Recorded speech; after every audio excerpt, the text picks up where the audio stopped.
할렐루야. 감사합니다. 오늘 히브리서 3장 15절부터 19절 말씀. 안식의 열쇠는 순종이다. 먼저 본문 말씀을 읽읍시다. 성경에 일렀으되 너는 오늘 너희가 그의 음성을 듣거든 경노하게 하시게 하던 것 같이 너희 마음을 완고하게 하지 말라 하였으니 듣고 경노하시게 하던 자가 누구냐? 모세를 따라 애굽에서 나온 모든 사람이 아니냐? 또 하나님이 40년 동안 누구에게 노하셨느냐? 그들의 시체가 광야에 엎드려진 범죄한 자들에게가 아니냐? 또 하나님이 누구에게 맹세하사 그의 안식에 들어오지 못하리라 하셨느냐? 곧 순종하지 아니하던 자들에게가 아니냐? 이로 보건대 그들이 믿지 아니함으로 능히 들어가지 못한 것이라. 오늘 본문을 통해서 우리는 무엇을 깨달을 수 있는가? 우리가 계속 공부했던 그 이스라엘의 출애굽 사건, 그 사건이 우리 그리스도에게 약속된 안식과 직결된 사건이구나 라는 것을 알 수 있습니다. 그래서 모든 그리스도인들은 이 교훈을 잘 받고 그 교훈대로 믿지 아니함으로 능히 못 들어가지 않게 준비해라 라고 히브리서는 밝혀주고 있습니다. 이 사실은 이제 내일 모레 계속하면 더욱 명백하게 나타나는데, 이 히브리서 저자는 이스라엘 사람들이 출애굽했는데도 불구하고 가나안 땅을 밟지 못하고 광야에서 멸망받은 사실에 대해서 끊임없이 경고합니다. 그러면서 우리에게 계속 주지시키죠. 불순종이 어떤 결과를 가져오는가 점검해라 하고 경고해 줍니다. 광야에서 하나님의 진노를 받은 이유가 있습니다. 이스라엘 백성들이. 왜? 그들이 하나님의 말씀을 듣지 못해서 아니라는 거예요. 그들은 하나님의 세우신 영적 지도자 모세와 아론을 통해서 하나님의 말씀을 들었습니다. 그뿐만 아니라 그들은 하나님의 나타나심을 눈으로 보았어요. 구름기둥과 불기둥으로 하나님의 현현의 사실을 보고 빽빽한 구름 사이에서 주님이 나타나심도 듣고 친히 바라보았던 사람들. 그런데도 불구하고 그들은 하나님을 경록해 했다 이야기합니다. 그 이유가 뭘까? 자, 하나님 말씀이 선포되었습니다. 세우신 리더십을 통하여. 그러나 듣기는 들었지만 그 말씀에 대한 순종이 없었다라는 사실. 그런데 히브리서 저자는 결론적으로 우리가 읽었던, 마지막에 읽었던 이로 보건대 뭘 본다는 거예요? 왜 출애굽해서 구원받은 백성인데 분명히 그 바로의 죄의 노예에서 분명히 구원받았는데, 그리고 홍해를 건너서 세례도 받았는데, 그런데 왜 안식의 땅에 들어가지 못했는가? 그들 이로 보건대 그들이 믿지 아니함으로 능히 들어가지 못한 것이야. 그들이 믿지 아니함으로, 따라합시다. 믿지 아니함으로 들어가지 못했다. 그러므로 믿는다는 것이 얼마나 중요한가? 하나님 편에서 볼 때, 우리 인간의 편에서 볼 때 그 믿음 너무 중요하다. 그래서 믿음은 순종이다. 순종은 믿음이다. 이 관계가 떨어질 수 없는. 믿는 것은 순종하는 것이다. 순종하는 것은 믿는 것이다. 요한복음 이렇게 선포합니다. 아들을 믿는 자는 영생이 있고 아들에게 순종하지 아니하는 자는 영생을 보지 못하고 도리어 하나님의 진노가 그 위에 머물러 있는. 이 말씀은 정말 의미심장한 말씀이죠. 이 말씀에서 우리는 아들을 믿는다는 말과 아들을 순종한다는 말이 똑같은 의미로 나와 있다는 것을 꼭 기억하셔야 합니다. 하나님께 순종한다. 그 말은 예수 그리스도를 믿는 거예요. 우리가 해야 할 일, 하나님께 대한 가장 큰 순종이 뭡니까? 그 아들, 둘째 사람으로 보내신 예수 그리스도를 믿는 거라는 거예요. 믿는 게 그렇게 중요합니다. 이 순종을 저버리면 우리에게는 영생도 없습니다. 아무런 소망도 없습니다. 왜냐하면 예수 그리스도, 그 아들 예수 그리스도 믿는 일, 이 순종이 바로 영생과 천국의 조건이기 때문에 그렇습니다. 그러니까 어떻게 해야 된다고요? 믿어야 돼. 그 아들 예수를 믿는 거. 이게 복음의 시작이고 핵심입니다. 그 두 번째는 믿었으면 그 아들에 대해서 순종해야 된다. 왜? 아들을 믿는 자가 아들을 순종하는 자니까. 그러면 아들에 대한 순종이 뭘까요? 그 아들이 우리에게 말씀하신 바, 그 말씀을 순종하는. 우리가 믿는 예수 그리스도 그분에게 영생이 있고 부활이 있고 소망이 있다고 믿으면서 신앙생활 해야 됩니다. 왜? 그분이 길이요 진리요 생명이고 나는 부활이요 생명이니 나로 말미암지 않고는 아버지께로 갈 자가 없다. 그분 외에는 도저히 불가능하기 때문에. 그래서 그에게 믿지 않고 그를 순종하지 않으면, 그를 믿지 않고 그에게 순종하지 않는다는 그런 믿음이 있다면 하나님이 기뻐하시지 않는다. 본인들에게도 유익이 되지 않는다. 그러므로 듣는 사람의 태도가 너무나 중요하다라는 사실입니다. 하나님의 말씀을 듣는 사람들의 이 마음의 자세가 너무나 중요하다. 그런데 이스라엘 백성들은 어떻게 됐다고요? 마음이 완악했다. 마음이 완악했다는 것은요, 딱딱했다는 거예요. 그 말씀이 그 딱딱한 곳에 씨가 뿌려지면 열매가 맺어질 수가 없는 그런 땅. 그걸 갈아엎어야 돼. 이제 봄이 되면 갈아엎잖아요. 겨울 내내 딱딱했던 걸 갈아엎어야 씨를 심고 그 씨에서 싹이 나고 열매가 맺혀지는 것처럼, 그렇다면 우리는 어떤 자세로 말씀을 들어야 하는가? 첫 번째는 할례 받은 귀로 말씀을 들어야 됩니다. 하나님의 말씀은 귀로 듣습니다. 그러나 마음으로 받아야 됩니다. 마음은 영을 담는 그릇이라고 제가 얘기했어요. 속사람, 이너맨, 새 사람, 영적인 하나님의 말씀은 귀로 듣고 머리에 담는 것이 아닙니다. 귀로 듣고 마음에 담아두는 것. 여기 속사람에 담아두는 것. 교회는 다닙니다. 세상 말은 잘 알아듣습니다. 거기에 흥미도 많이 갖습니다. 그러나 하나님의 말씀은 암만 들어도 캄캄하고 뭔 말인지 모르겠고 흥미도 없고 하나님 말씀을 읽어도 재미도 없어. 깨달음도 없어.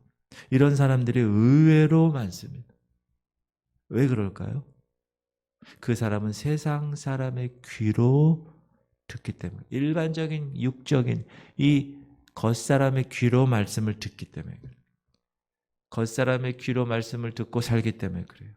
그러나 이 귀가 할례받은 귀, 할례받는다는 게 뭐예요? 구별된 귀, 그렇죠? 세상 말에 동조하지 않는 귀, 회개하는 귀. 내가 누구에게 말하며 누구에게 경책하여 듣게 할꼬. 보라, 그 귀가 할례를 받지 못하였으므로 듣지 못하는도다.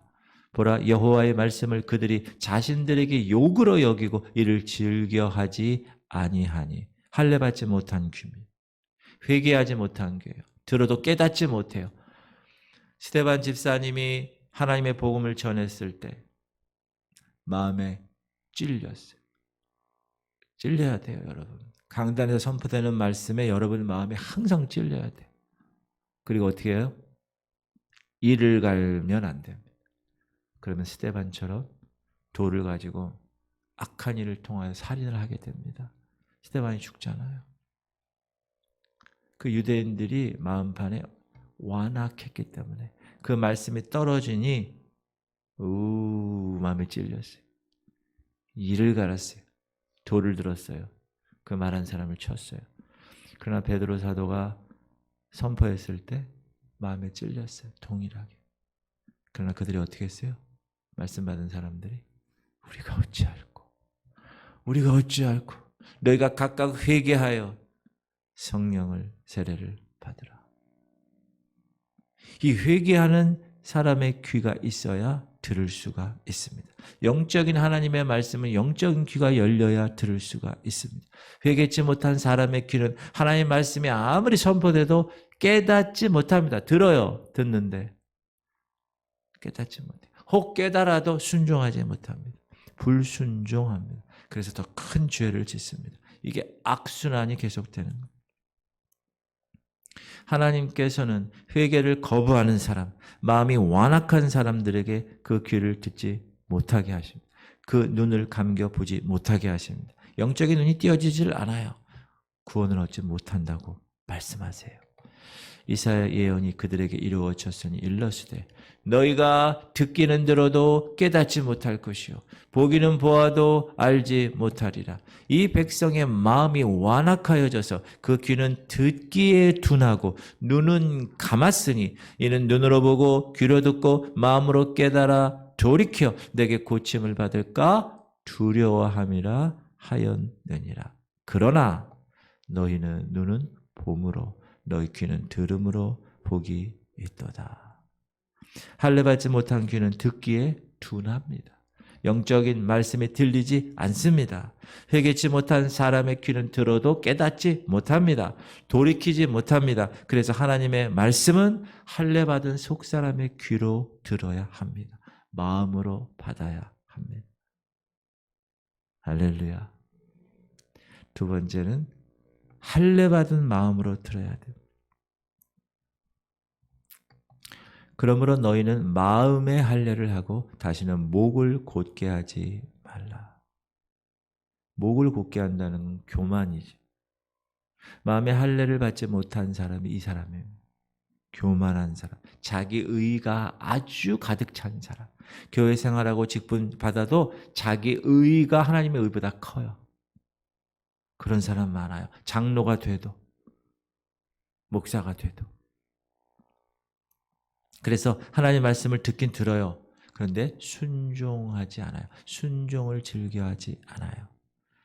따라합시다. 그리스도인의, 크리스찬의 참된 표식은 회개함으로 그 마음이 새로워지는 것입니다. 이 세대를 본받지 말고 오직 마음을 새롭게 하는 거예요. 트랜스폼, 완전히 모습이 바뀌는 거예요. 트랜스폼은. 내가 옛사람의 모습에서 완전히 바뀌는 모습, 그것이 회개함으로 새로워지는 겁니다. 이것이 받아야 할 우리의 마음의 할례입니다. 회개함으로 마음이 새로워지면 겸손합니다.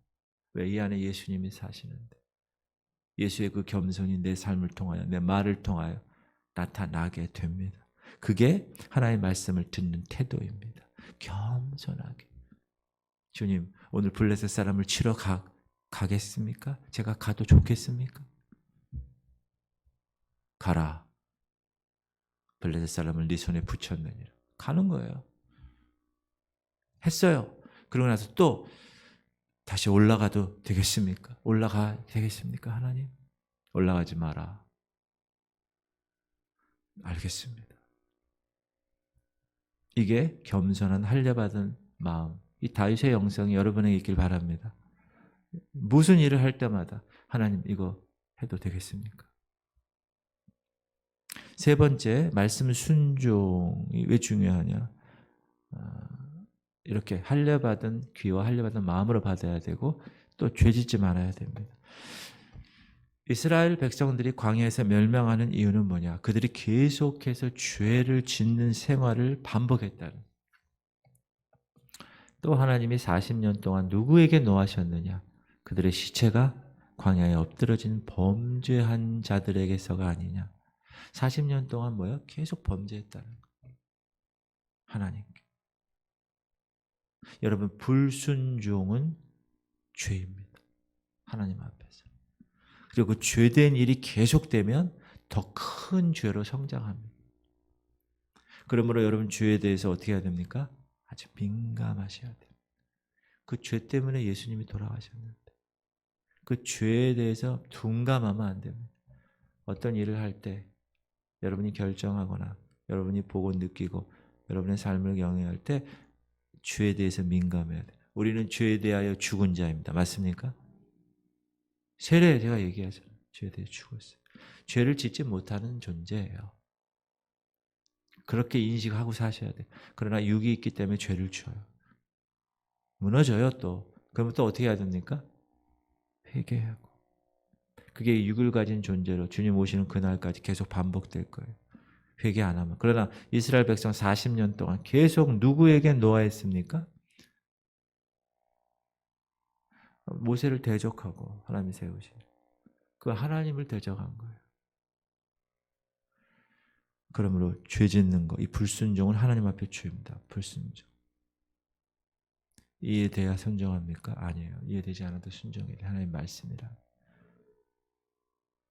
비합리적이라도 순종해야 돼. 그것이 하나님 말씀이라.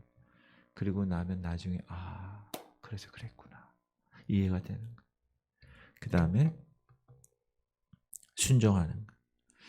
하나님께 순종하지 않는 생활을 함으로 불순종함으로 이스라엘 백성들 안식의 약속을 받지 못했습니다.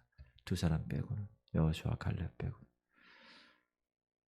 순종은 하나님의 말씀에 대한 확실한 신뢰에서 옵니다. 여러분 하나님에 대한 신뢰가 없으면 그분에 대한 말씀 순종하지 않아요. 여러분 목사에 대한 신뢰가 없잖아요. 강단에서 목사가 아무리 선포해도 순종하지 않아요. 완악해지기 때문에. 그래서 여러분 항상 이 관계가 되게 중요합니다. 내가 저 사람 말을 관계가 안 좋으면 안 믿어요. 절대 안 믿습니다. 약속해도 안 해. 그건 신뢰가 공감대가 형성 안 됐기 때문에. 그러므로 하나님을 사랑하고 의뢰하지 못하는 사람 순종이 불가능하다. 목사와 성도들 간도 마찬가지라고 생각해요. 만약에 그런 신뢰관계가 없잖아요. 강단에서 아무리 하나님 말씀 선포해도 어떻게 하죠? 너나 잘하세요. 요즘 그렇습니다. 그러므로 정말 이 신뢰 정말 중요한 일이다. 사랑하는 성도님들, 하나님은 이 같은 이스라엘의 불순종을 보여주시면서 우리에게 엄숙하게 경고하십니다.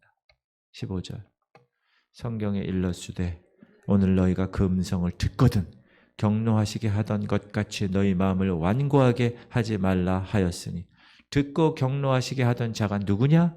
모세를 따라 애굽에서 나온 모든 사람이 아니냐. 이들은 출애굽한 백성이에요. 모세를 따라 애굽에서 나온 사람들이에요. 애굽에서 구원받은 사람들이에요. 그런데 그의 마음이 광야 생활에서 완고해졌어요. 죄로 인해서 딱딱해졌어요. 계속 반복해서 불순종합니다. 하나님의 음성이 들리지 않아요. 교만해서 하나님의 마음판에 자기들 마음판에 그 말씀이 새겨지지 않아요. 들어도 순종하지 않아요. 왜 그랬다고요? 마음이 완고하기 때문에. 딱딱하니 씨가 뿌려질 수가 없기 때문에. 사랑하는 성도님들, 우리는 교회라는 광야 생활에 들어간 사람들입니다. 이 광야 생활을 성공적으로 살아가는 사람만이 젖과 꿀이 흐르는 그 안식의 땅을 밟을 수 있다는 것 정확하게 기억하시고 간절히 바라기는 안식의 주인공들이 다 되셔서 놀라운 그 안식을 누릴 수 있는 여러분들 되시기를 주의 이름으로 축원합니다.